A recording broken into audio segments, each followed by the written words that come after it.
You weren't massively taken with Tuesday night's performance, were you? Both in the interview and not in the interview, from what I established. Do you draw a line under it? Do you try and learn from the things that went wrong? How do you sort of turn the attention to the good stuff that you've done this week as opposed to the bad stuff? Or is the point to learn from the bad stuff? I was frustrated more than angry, I think.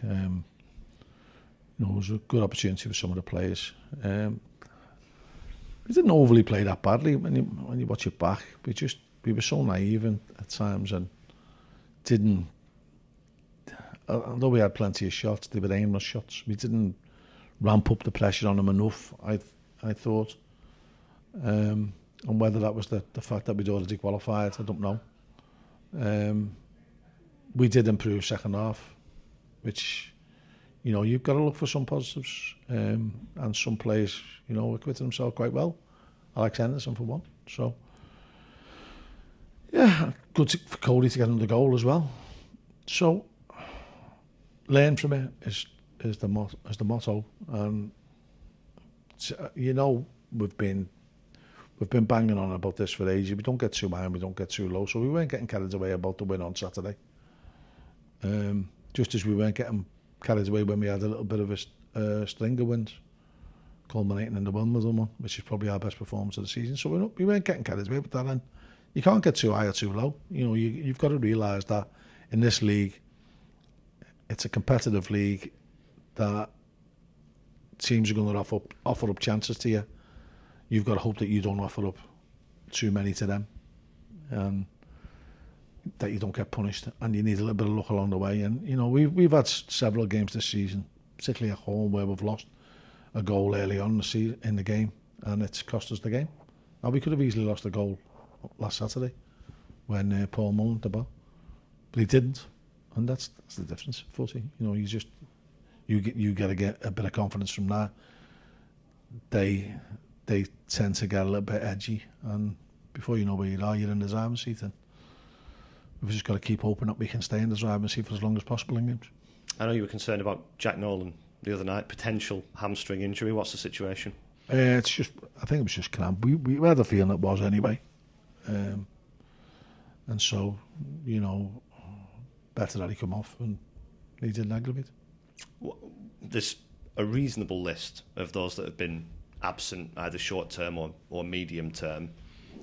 How are you looking on some of those? I know, for example, Ros Longello was a bit of a casualty at the weekend, not involved in midweek. Has that helped him? Is he going to be in contention this weekend? I hope so. We'd have to do a head count on Friday and see where they're at. But the likes of Ros and Tommy, I don't think anything was too serious where he come off. So hopefully they'll be available for the game.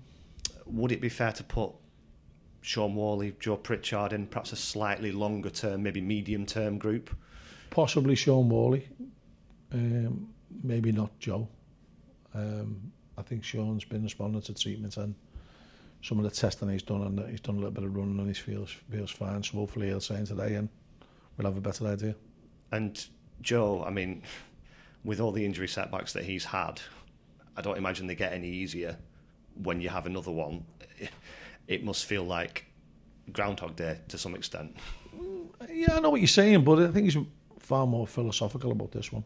I don't think it's anywhere near as bad as the other ones he's done. And it's just a minor setback in our opinion, and his opinion. And you've got a couple of longer term ones. I know Sean McConville's been back out on the pitch with his boots on, which will be a huge boost, won't it? I think Seb Quirk is the longest term. Toby Savin, Liam Coyle, yeah. Yeah, they're ones you're just going to have to wait and see and take your time on them. Once you've lost them for so long, it's pointless time to rush them back. You may as well let it see its course. We spoke last week about this idea of getting that energy from players that do come into the team, and we saw that on Saturday. Does that set the tone? Whoever may or may not be available to go to Bradford this weekend, whoever you end up picking, do they have to bring that energy? I think they are, but you got to bring it as a squad. When we've all got to feed off each other, so it's no point waiting for somebody to give you the energy. We've all got to do it. We know the standards that we have to set with our work rate, with our attitude, with our determination, with our intensity. And we've been showing that a lot this season. Maybe I haven't had the best of luck. But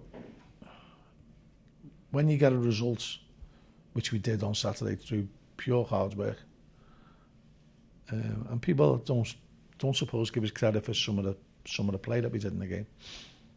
The lads stuck to the game plan brilliantly. And,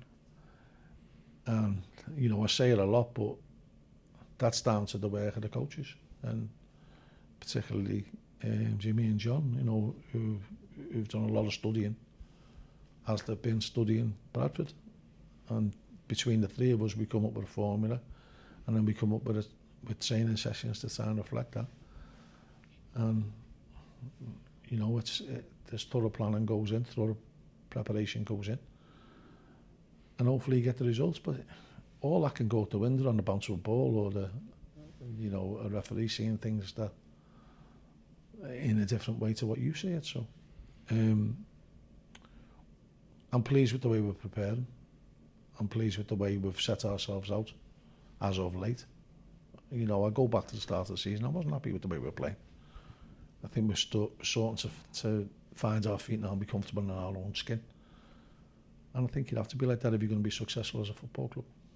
Preparation-wise, what have you observed in terms of differences in Bradford under a new manager compared to early in the season when you played them in the League Cup? I was fortunate enough to watch a lot of the game on Saturday, because it was live before our game, and you can see, you know, the problems that they've had, and you can also see the shoots of recovery with the second half performance. They had a great win in the week against Barnsley, and we've got to, one of our big things is we've got to keep ourselves in optimum condition to be able to compete, you know, at a big ground with a big fan base. And, you know, we've got Chris Coles working with us now, who's doing really well with the strength and conditioning, and he's preparing the players to be able to handle the rigours of playing in games, and, you know, when they stack up quite quickly.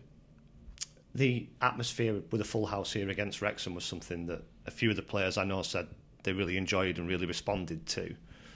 Is that the same when you go away to somewhere like Valley Parade and there's going to be, I don't know, 15, 20,000 people there who are largely against you?